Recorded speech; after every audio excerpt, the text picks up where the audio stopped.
Gente, então muito boa noite para vocês. Espero que esteja tudo bem com vocês. Vamos lá, né? Vamos continuar do jeito que dá.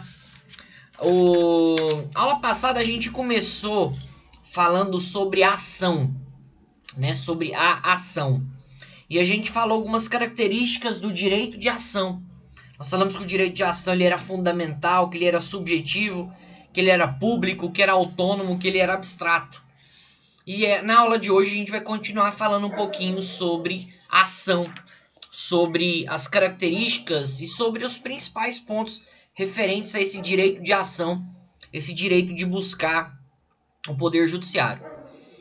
Hoje nós vamos começar falando sobre as chamadas condições da ação. Tá? Hoje nós vamos falar sobre as chamadas condições da ação. E eu queria que vocês ficassem atentos nessas condições da ação, justamente porque é um tema importantíssimo, é um tema fundamental para o nosso estudo. Vamos lá.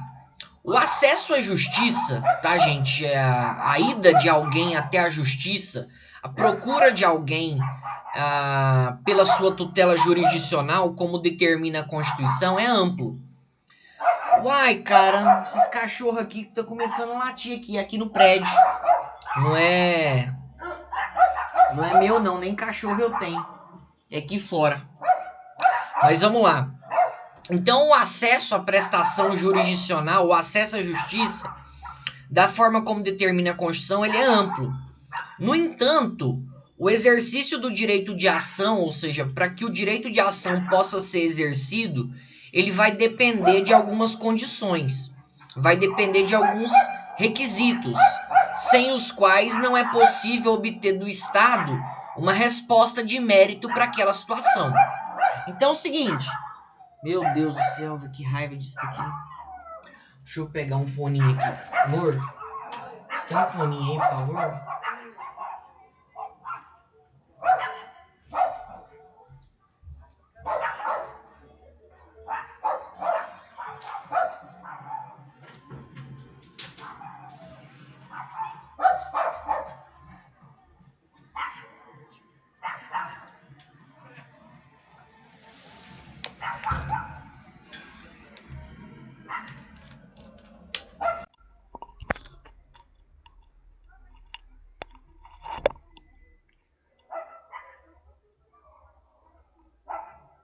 Então vamos lá, gente. Então, para que seja exercido o direito de ação, apesar desse direito ser um direito amplo, ser um direito grande, em que toda pessoa tem direito de buscar o poder judiciário, e isso é disciplinado na Constituição, esse direito de ação ele tem alguns requisitos, ele tem alguns pressupostos e tem algumas condições, chamadas estas de condições da ação.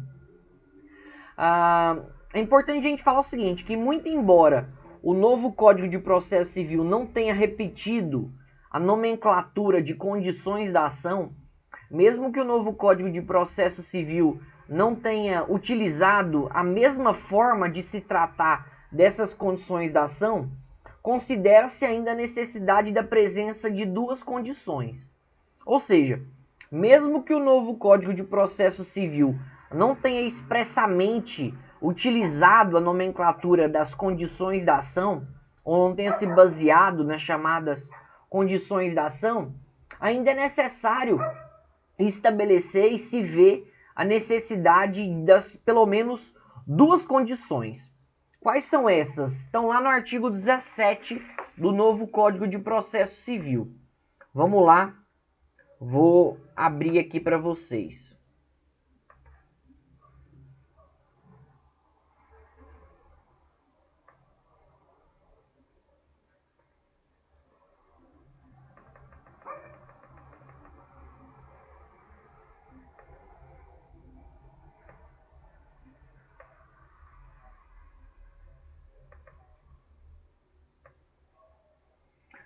Todo mundo tá vendo? Todo mundo tá conseguindo acompanhar? Todo mundo tá vendo, gente? Todo mundo tá conseguindo acompanhar? Então, beleza. Olha o que diz aqui no artigo 17 do Código de Processo Civil. O artigo 17 diz o seguinte: para postular em juízo é necessário ter interesse e legitimidade. Ou seja, o que o artigo 17 está dizendo? Olha, para se ingressar em juízo, para que uma pessoa busque o acesso ou acesse o judiciário, é necessário que ela tenha interesse e é necessário que ela tenha legitimidade. Então, as duas condições da ação são justamente a legitimidade ad causam, que a legitimidade ad causam é a legitimidade da causa, tá? É a legitimidade da causa.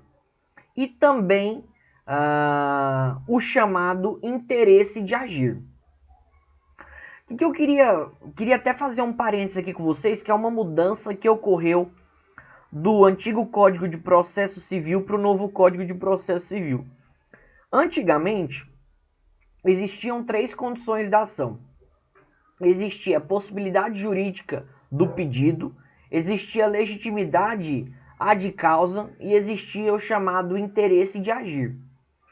O novo Código de Processo Civil, ele não mais prevê a possibilidade jurídica do pedido como condição da ação.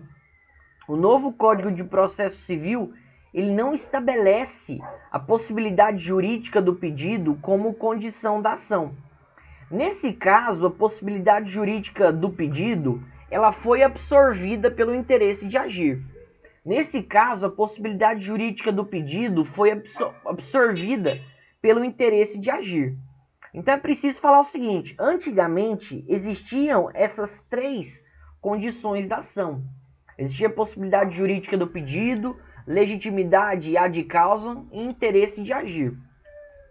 O novo Código de Processo Civil, ele excluiu a possibilidade jurídica do pedido das condições da ação. Ele só prevê a legitimidade e ele só prevê o interesse de agir. Mas é preciso ressaltar que essa possibilidade jurídica do pedido, ela ainda está presente, ela ainda existe, mas ela existe dentro do interesse de agir. Ela foi absorvida pelo interesse de agir. Então a possibilidade jurídica do pedido, apesar de não ser mais uma condição expressa da ação, ela foi absorvida e hoje ela pertence ao interesse de agir. Então, assim, a possibilidade jurídica do pedido ela não foi totalmente suprimida. Ela foi, na verdade, absorvida pelo interesse de agir. Então, assim, caso o pedido, eventualmente, ele seja juridicamente impossível, se uma parte entra com uma ação, entra, por exemplo, com um processo, com um pedido que eventualmente seja juridicamente impossível, o juiz vai extinguir o processo sem resolução de mérito por falta do interesse de agir. Então, se uma pessoa faz uma... Eu vou até dar um exemplo aqui para vocês. Quando eu fazia faculdade, eu estagiava no Procon. E eu cuidava da parte das reclamações dos consumidores, né, para entrar com um processo ali. Aí uma vez eu estava lá trabalhando normal, veio um senhor, falou que queria processar o McDonald's. Eu falei, mas por que o senhor quer processar o McDonald's? Ele falou o seguinte: não, porque na minha casquinha eu pedi com 3 voltas, eles só fizeram com 2 voltas a casquinha. Imagina que esse cara, ele queira entrar no judiciário processando realmente o McDonald's. Imagine que ele queira entrar no judiciário, provocar o judiciário, porque faltou uma volta na casquinha dele, no sorvete dele. Esse pedido, ele é juridicamente impossível. Nesse caso, o juiz ele vai extinguir o processo, ele vai extinguir a ação por falta do interesse de agir. Beleza? Então, bacana. Vamos falar um pouquinho de cada uma dessas condições aqui da ação. Primeira condição da ação que a gente falou é a legitimidade. A legitimidade ela está prevista aqui no artigo 18 do CPC. Olha o que diz o artigo 18 do CPC. Diz que ninguém poderá pleitear direito alheio em nome próprio, salvo quando autorizado pelo ordenamento jurídico. Olha lá. Ninguém poderá pleitear direito alheio em nome próprio, salvo quando autorizado pelo ordenamento jurídico. Que o artigo 18 diz: nenhuma pessoa pode pleitear ou buscar um direito em nome de outra pessoa. Imagina que o Celso, ele tenha, vamos supor que ele tenha comprado um celular e o celular dele tenha apresentado defeito. Ele leva para assistência técnica, fica lá 30 dias na assistência técnica e não resolve. O Celso, nesse caso, conforme artigo 18 do CDC, do Código de Defesa do Consumidor, ele pode pedir um novo celular ou ele pode pedir a restituição do valor daquele celular. Mas quem pode fazer isso é o Celso. Eu não posso fazer isso no lugar dele. Eu não posso pleitear um direito alheio como se fosse meu. Eu não posso buscar um direito alheio como se fosse próprio. Eu não posso fazer isso. Então, somente cada pessoa, né, cada pessoa tem a legitimidade, cada pessoa tem o direito de pedir no judiciário, pedir no poder judiciário aquilo que realmente lhe compete, aquilo que realmente lhe represente. Beleza? Então vamos lá. O artigo 18 então diz que ninguém poderá pleitear direito alheio em nome próprio. Tem exceção? Tem exceção, salvo quando autorizado pelo ordenamento jurídico. Então o próprio código diz que existem situações que isso pode acontecer, de forma excepcional, mas pode. Existem situações em que uma pessoa pode pleitear em nome próprio direito alheio, desde que seja, obviamente, autorizado pelo ordenamento jurídico. Então vamos lá. Em relação à legitimidade, o que a gente tem que entender? A gente tem que entender que a legitimidade para a causa, ela representa que ninguém pode figurar como parte em um processo, seja como autor ou como réu, se não estiver vinculada ao direito material posto em conflito. Então vamos lá, de novo. A legitimidade para a causa, ou a chamada legitimidade, mas tem que haver parentesco para pleitear direito ali. Não precisa ter parentesco, Ju. Vai ter casos autorizados por lei. Por exemplo, existem situações que o Ministério Público vai poder fazer um direito em nome da parte. Entendeu? Vai ter casos que o Ministério Público, em nome da parte, pode pleitear um direito alheio. Então, por exemplo, é o Ministério Público, mesmo sem ser a parte legítima no processo, ele vai estar pleiteando um direito que é de uma parte. Por exemplo, o Ministério Público entrando num processo representando o incapaz. Ou seja, o Ministério Público pedindo algo que não é para ele. É o Ministério Público pedindo algo que é para outra pessoa. Nesse caso, nós temos a exceção. Já antecipando aqui, conforme a sua pergunta, esse instituto... Então, no caso a queixa-crime é diferente. A queixa-crime, quem que entra com processo? Quem entra com processo da queixa-crime é o ofendido, certo? É o querelante. Caso esse querelante ele venha a morrer, aí nesse caso pode entrar ali a galera do CAD, ali do artigo 31 do CPP, né? Cônjuge, companheiro, ascendente, descendente ou irmão. Nesse caso, seria uma situação de substituição processual, que eles estariam pedindo. Só que aí tem um detalhe, Ju. Eles não vão estar pedindo em nome próprio. Eles vão estar pedindo em nome alheio. Esse que é o problema.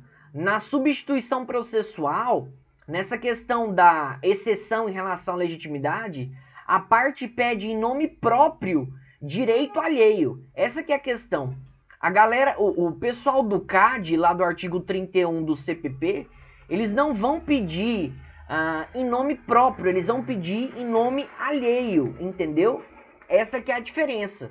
Aqui, no que a gente está falando aqui, a pessoa, a parte, ela pede em nome próprio direito alheio.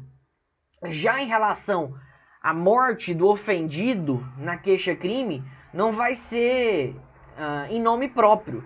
vai ser direito alheio em nome alheio, entendeu? Por isso que não seria tecnicamente uma substituição processual, beleza? Então vamos lá.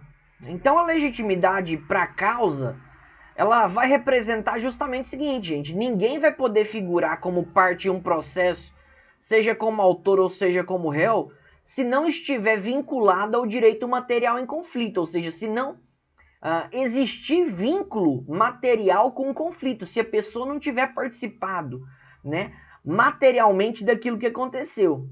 Nesse caso, então, a gente percebe que existem duas espécies de legitimidade. Nesse caso, e conforme o artigo 18, a gente percebe que tem duas espécies de legitimidade. Nós temos a legitimidade ordinária e nós temos a legitimidade extraordinária. A legitimidade extraordinária, essa é chamada de substituição processual, tá? Essa é chamada de substituição processual. Então vamos lá. Existem dois tipos de legitimidade, gente. Existe a legitimidade ordinária e existe a legitimidade extraordinária. A legitimidade extraordinária é chamada de substituição processual. Tá? A legitimidade extraordinária é chamada de substituição processual. Vamos lá. O que é a legitimidade ordinária? A legitimidade ordinária é o tradicional, é o que a gente leu. Situação é a situação em que alguém demanda em nome próprio direito próprio. É a regra. Tá? Então, legitimidade ordinária é a regra, é a situação que alguém pede direito próprio em nome próprio. Vamos supor que alguém bate no meu carro. Eu entro com uma ação de indenização por danos materiais. Eu peço em meu nome algo que é direito meu. Essa é a situação de legitimidade ordinária. O que é a situação agora de legitimidade extraordinária? Que é chamada de substituição processual. Essa substituição processual é a hipótese em que, havendo expressa autorização legal, importante anotar isso, hipótese em que, havendo expressa previsão legal, alguém está autorizado a demandar em nome próprio direito alheio. Representa, nesse caso, a exceção do artigo 18 do CPC.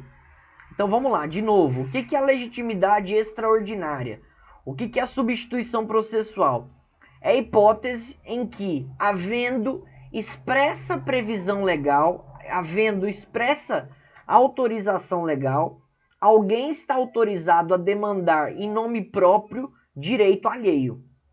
Essa é justamente a exceção do artigo 18 do CPC. O que é importante saber em relação à substituição processual? Na substituição processual vai ter a figura de um substituto. Vai ter a figura de um substituto. O que é esse substituto? É um indivíduo que figura como parte formal no processo. É um indivíduo que formalmente ele vai compor o processo, ele vai fazer parte do processo, ele vai integrar o processo como parte. Vai ter a figura desse substituto, que obviamente vai substituir aquela parte anterior, vai substituir aquela pessoa que tinha um direito para ser pleiteado. Então existe esse substituto e existe também a figura do substituído. O que é o substituído? É o sujeito que não é mais parte do processo, é o sujeito que não figura mais como parte do processo, mas é o titular do direito material em litígio. É a pessoa da qual o direito material pertence. Então vamos lá. Então existem duas pessoas na substituição processual. Existe o substituto.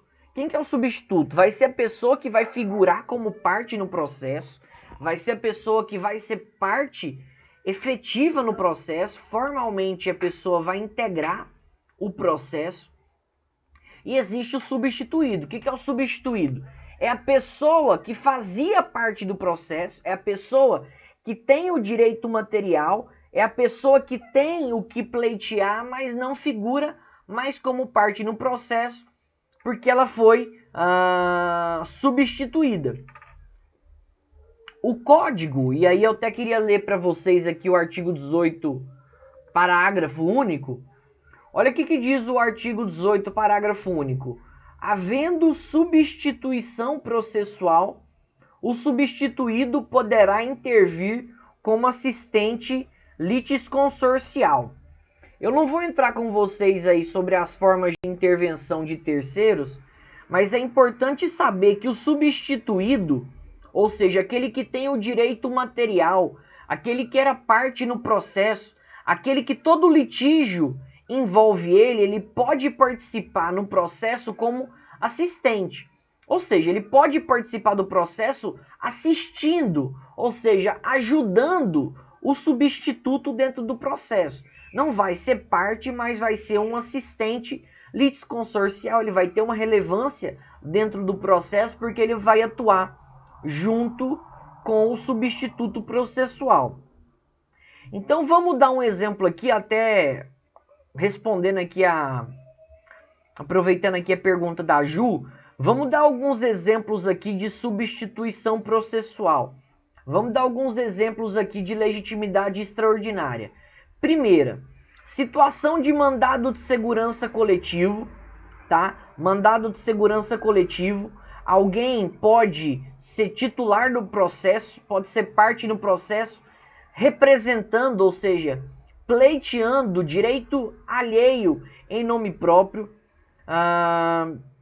alienante da coisa julgada, alienante de coisa litigiosa na hipótese de não ser acatada a sucessão processual, condômino, no caso de condomínio, tá, gente? No caso de condomínio, condômino para reivindicar a propriedade ou defender a posse, credor solidário para cobrança exigindo a totalidade do crédito, ação civil pública, ação proposta pelo Conselho Federal da OAB para a defesa dos direitos dos advogados, e algo que eu tinha até te falado, Ju, Ministério Público para ação de investigação de paternidade, tá? O Ministério Público pode representar uma parte pedindo em nome próprio o direito alheio. E nessa situação aqui nós temos como exemplo aqui na ação civil pública e também no caso de investigação de paternidade. O Ministério Público pode entrar com a ação de investigação de paternidade, pleiteando em nome próprio o direito alheio, que é o direito de saber se fulano de tal é pai daquela criança. Nesse caso, o Ministério Público entra e pede em nome próprio, beleza? É como se o Ministério Público fosse parte naquele processo.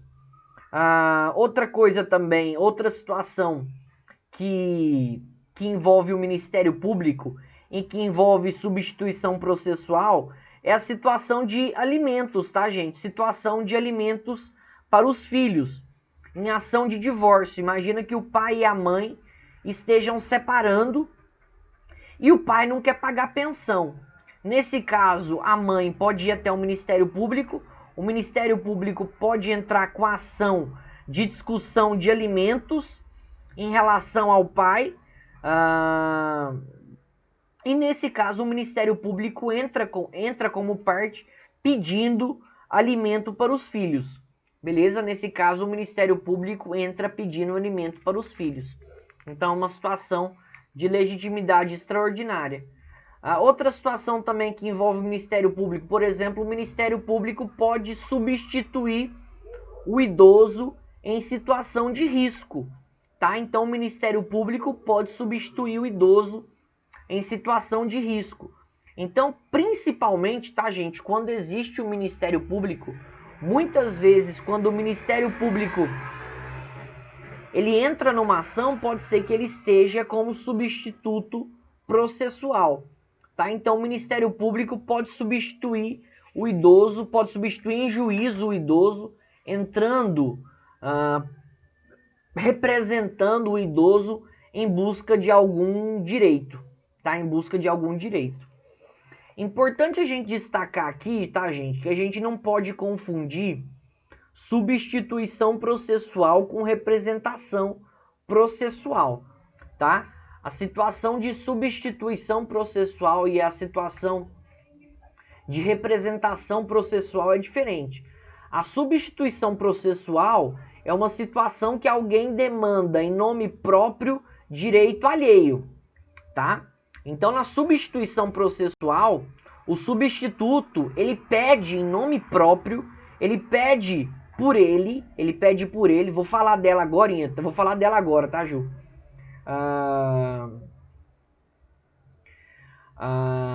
Na substituição processual, a parte, ela pede em nome próprio, ela pede em nome dela, ela pede para ela direito alheio. Essa é a substituição processual.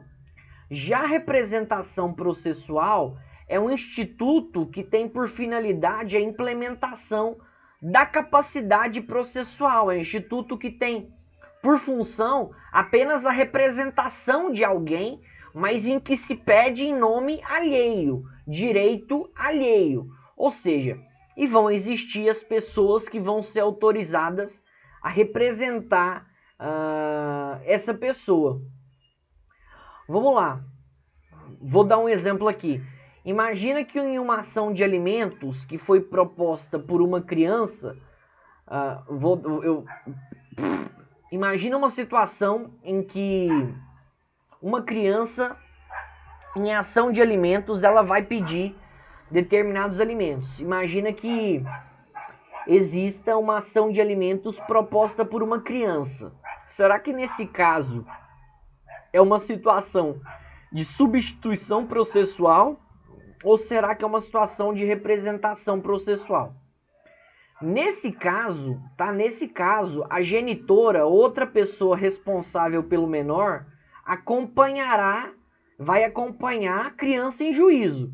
Ou seja, a ação será proposta pela criança. É o nome dela que consta na inicial, representada pela mãe. Nesse caso, assim, vai ser uma situação de representação processual. Ou seja, existem pessoas que dentro do processo eles só vão estar representando, eles só vão estar exercendo uma situação em que eles têm capacidade processual para estar em juízo. Então, por exemplo, uma criança ela tem direito a entrar com uma ação de alimentos? Tem.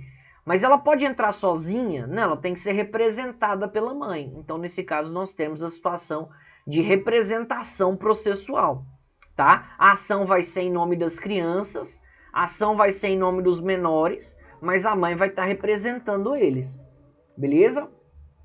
Próximo aqui, nós vamos falar agora sobre o chamado interesse de agir. Nós vamos falar sobre o interesse de agir. O que é o interesse de agir? O interesse de agir diz o seguinte, ou ele representa o seguinte: o autor ele pode movimentar a máquina judiciária, ele pode entrar no judiciário, ele pode provocar o judiciário quando houver necessidade e adequação. Então, uma pessoa pode entrar no judiciário, pode provocar o judiciário quando existir adequação e quando existir necessidade. O que é a necessidade? A necessidade é a resolução da lide que não pode ser realizada exclusivamente pelas partes, havendo a necessidade da busca pela tutela jurisdicional. O que é a necessidade? Significa que as partes não podem resolver o conflito sozinhas. Significa que as partes elas não podem ou não conseguem resolver o conflito sozinhas.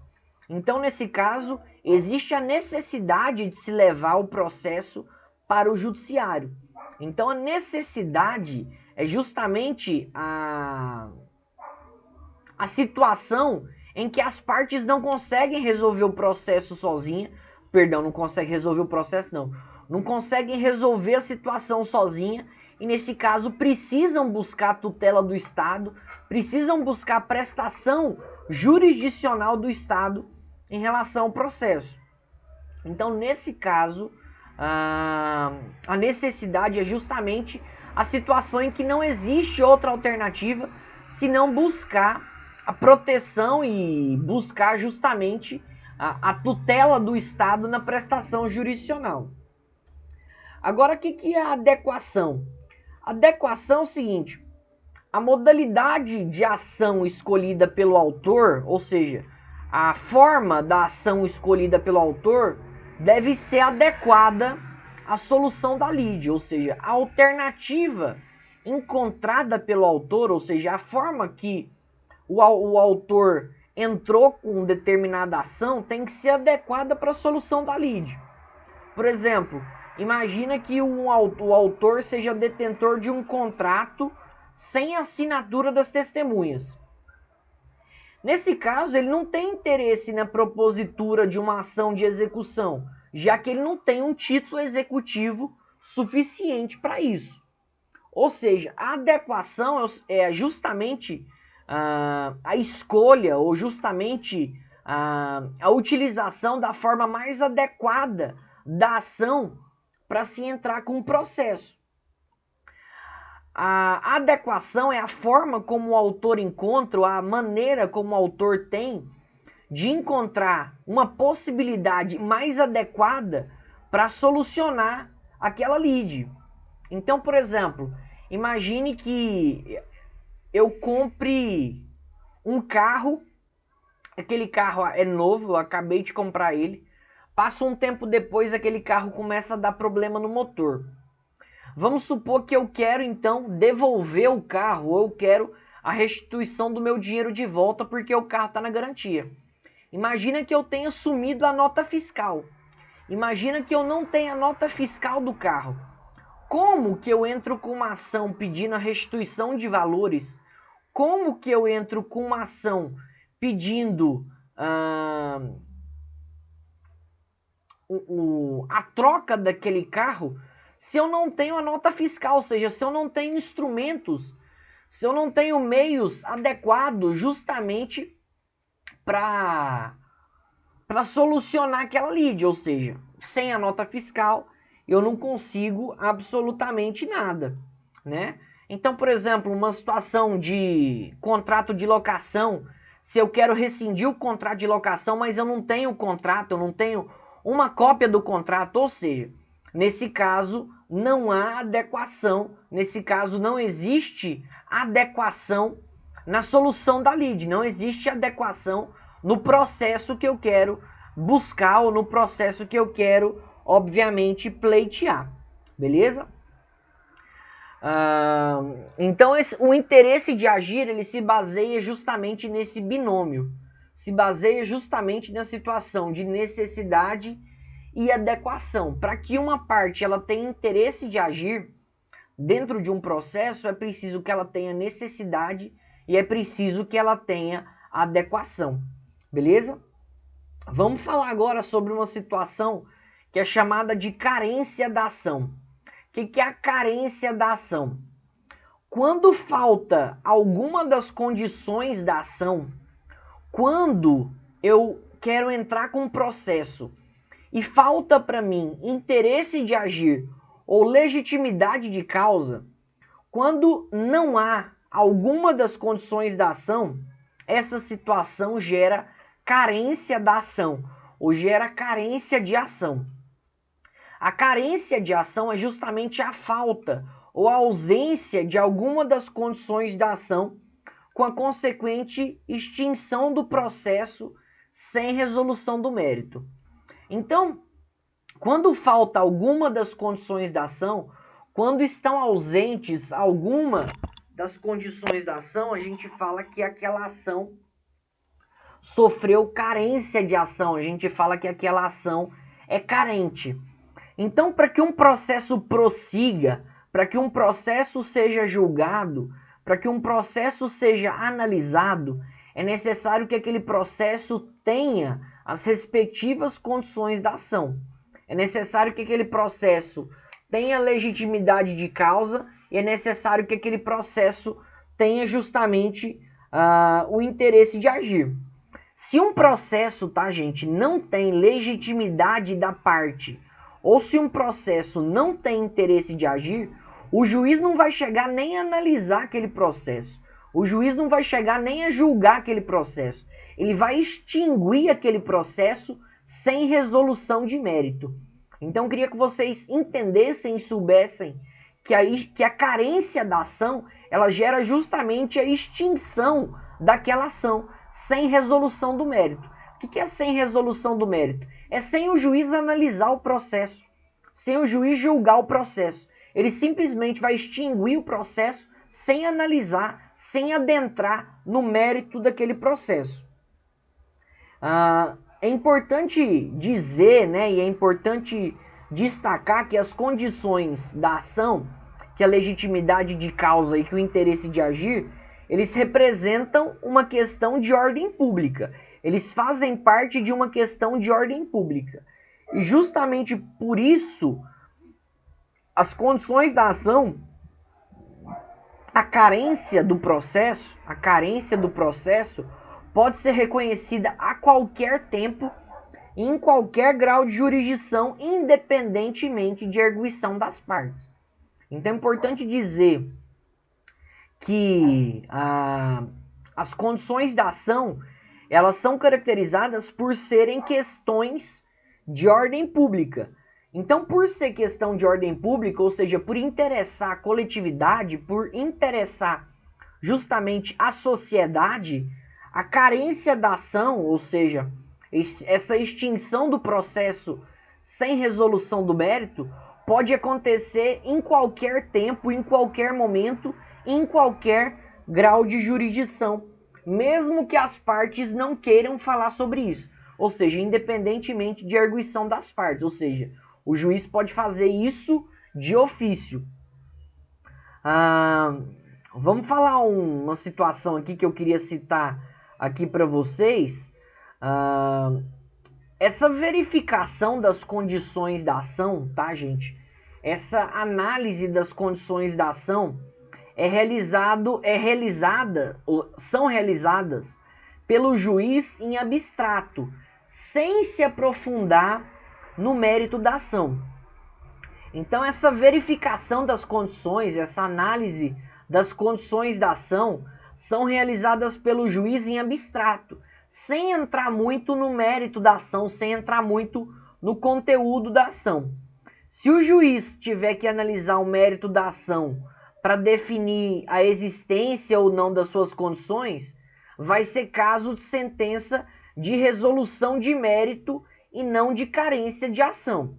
Então, assim, se o juiz tiver que efetivamente analisar o mérito da ação, tiver que efetivamente analisar o conteúdo da ação, ou seja, se o juiz precisar se debruçar no processo, se o juiz precisar conhecer o processo para definir ou não as suas condições, para definir ou não quais são as condições da ação, aí nesse caso é sentença de resolução de mérito e não de carência da ação. Porque em relação à carência da ação, o juiz extingue o processo sem nem olhar o mérito. O juiz nem chega a olhar o processo, o juiz nem chega a analisar o processo. Se existe alguma situação que o juiz precise olhar o mérito do processo, o que é o mérito do processo, gente? É o conteúdo do processo, é a parte material do processo. Se ele precisar fazer isso para definir a existência das condições de ação, aí nesse caso vai ser situação de sentença de resolução de mérito e não de carência da ação. Isso é chamado de teoria da asserção, tá? Isso é chamado de teoria da asserção. Beleza, vamos falar aqui, vamos caminhando aqui para os finalmente. Vamos falar agora sobre os elementos da ação. O que são os elementos da ação? Seguinte, quando uma parte ela exerce o direito dela de ação por meio da petição inicial, quando uma parte, né, no caso o autor de um processo, ele quer exercer o seu direito de ação, ou seja, ele quer procurar o poder judiciário, ele quer procurar a prestação da tutela jurisdicional por meio de uma petição inicial, conforme o artigo 319 lá do CPC. Ou seja, quando uma parte ela efetivamente ela quer entrar com um processo, Nesse caso, o autor ou a parte, ela vai expor na sua peça prática os elementos da ação. Ou seja, ela vai colocar lá no processo, na petição inicial, os elementos das quais a existência serve para a identificação da ação. Ou seja, a parte vai colocar, por exemplo, como se fosse uma identificação da ação. Ela vai colocar, por exemplo, elementos ali que sejam como se fosse um RG da ação. Vão colocar elementos ali como se fosse o CPF daquela ação. Então, quando o autor de um processo, ele vai entrar com uma ação, esses elementos que ele coloca ali na ação, esses elementos que ele coloca no processo, servem justamente para identificar aquela ação. E quais que são esses elementos da ação, tá, gente? Eu queria falar com vocês essa última parte aqui, pra gente acabar essa parte na aula que vem. Quais que são os elementos da ação? Os elementos da ação são 3. Os elementos da ação são partes, pedido e causa de pedir. Então, quais que são os elementos da ação? Os elementos da ação são as partes, a causa de pedir e o pedido, tá bom? Os elementos da ação são as partes, a causa de pedir e o pedido. Beleza? Quem que são as partes, obviamente, gente? As partes são quem pede e contra quem se pede, certo? As partes são quem pede e contra quem se pede. São justamente o polo ativo e o polo passivo do processo. Se eu entro num processo contra a Ju, contra qualquer coisa, nós dois somos partes do processo. Eu sou autor do processo, porque sou eu que peço, e ela é a ré do processo, porque é contra ela que se pede, certo? Eu, nesse caso, eu vou fazer parte do polo ativo da ação, e ela vai fazer parte do polo passivo da ação. Beleza. O que é a causa de pedir? O que é a causa de pedir? A causa de pedir são os fatos e os fundamentos da ação. A causa de pedir são os fatos e os fundamentos da ação. O que compõe, ou o que integra justamente a causa de pedir? A causa de pedir são os fatos, é a historinha, é o conteúdo que eu coloco dentro do processo, é o conteúdo que eu coloco nos autos, que eu narrei, que eu disse que aconteceu, são os fatos, tá? São os fatos. E o que são os fundamentos da ação? É o que justifica aquela ação. São as justificativas para eu entrar com aquela ação. Então, por exemplo, imagine que eu quero entrar com uma ação de rescisão contratual. Eu coloco, olha, eu assinei um contrato dia tal, esse contrato foi estabelecido da seguinte forma, porém a parte contrária descumpriu e não cumpriu o contrato da forma como fora estabelecido. Esses são os fatos. E aí eu vou colocar os fundamentos. Olha, pela quebra de contrato, por estar previsto na cláusula tal, por estar previsto no parágrafo tal do contrato, esse contrato tem que ser rompido. Ou seja, esses são os fundamentos da ação. Ou se, por exemplo, alguém me ofende e causa danos morais em relação à minha pessoa, eu vou narrar os fatos, eu vou falar só, no dia tal eu estava em tal lugar, quando uma pessoa veio e proferiu vários xingamentos e impropérios contra mim. Aí eu coloco os fundamentos. Qual? Artigo 186 do Código Civil. Ato ilícito, que pode ser inclusive um ato ilícito que gere danos morais. Aí eu vou colocar os artigos do código, aí eu vou colocar uma jurisprudência. Esses são os fundamentos da ação. São as razões de fato e de direito que justificam eu entrar com aquele processo. Então, quais que são os fundamentos? Um artigo do código, uma jurisprudência, uma doutrina que eu cito, tá bem?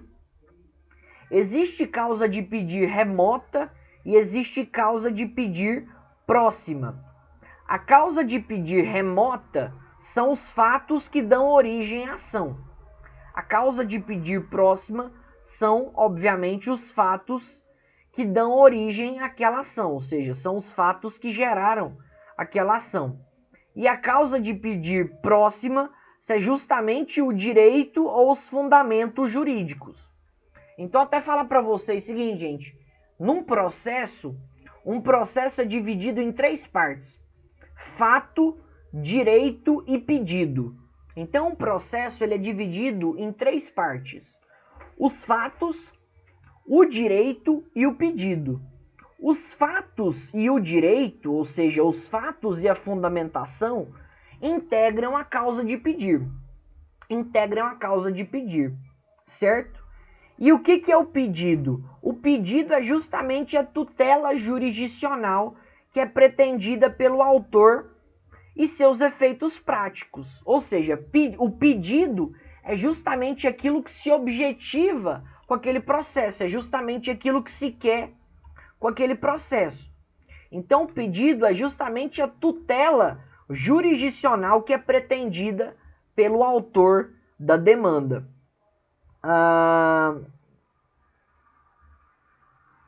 Então é isso, vamos parar por aqui. Para a aula que vem a gente continuar. Nossa última aula semana que vem. Então vamos parar por aqui que a gente continua semana que vem. A gente fecha um pouquinho sobre ação, fala um pouquinho sobre processo e fechamos nosso conteúdo. Beleza, gente? Semana que vem nossa última aula. Então, quem puder comparecer à nossa última aula do semestre, hein, gente? Já tá acabando, né, praticamente esse semestre. Então, a gente vem na última aula aí pra gente comemorar, pra gente dar aquela resenhada aí, né, gente? Beleza, gente? Valeu demais. Muito obrigado aí pela presença de todo mundo. Espero que possa ter compreendido. Deu pra entender, gente? Tem alguma dúvida?